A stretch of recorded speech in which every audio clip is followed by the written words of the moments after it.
I'm Kylie Deppen with Joyful Health and Wellness based out of New York City, and today we are going to be making the healthiest hummus. So hummus in and of itself is already a healthy snack.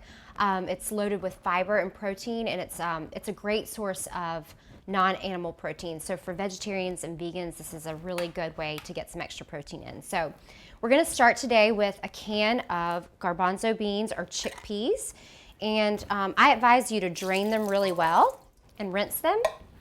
That's going to make them easier to digest because the proteins that are in the garbanzo beans, they sit and that's where a lot of when people have problem digesting beans, that's where it comes from. So give those a really good rinse. And then I'm going to be using an immersion blender today. So I'm just going to put my beans in this little container here that I can actually store them in. But if you're using a food processor, you can use a food processor or a blender at home. That's fine too. I just find the immersion blender to be a little bit cleaner as far as the cleanup goes. But next we're going to add our lemon juice, 2 tablespoons of lemon juice, and that usually is about the equivalent of 1 whole lemon. So I have this handy dandy juicer here, and you're just gonna squeeze it right in. You can pre-measure if you like. I think things are not exactly a science, so you can play around with it a little bit. And I didn't mention, but we're gonna use a little bit less oil today, so that's why I'm using 2 big tablespoons of lemon juice, and you can also just do 1 full lemon.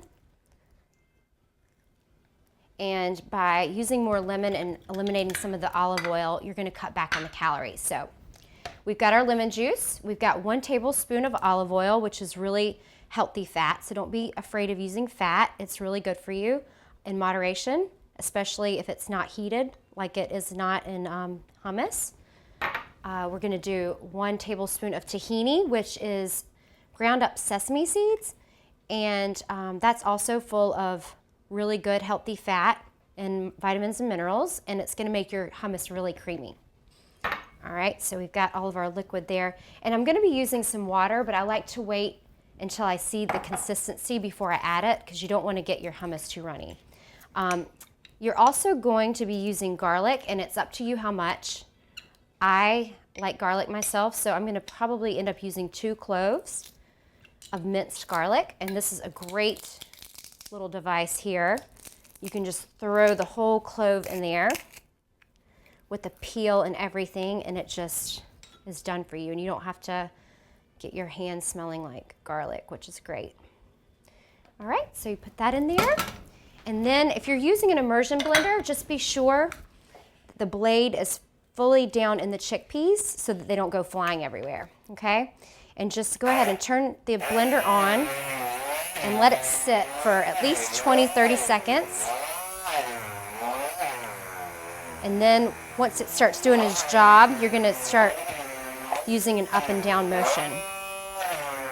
Now, the more you blend your hummus, the creamier it's gonna be. So this is a little more labor intensive than a regular blender or maybe a food processor, but I find that it's easier cleanup and you don't have to haul out a big piece of equipment.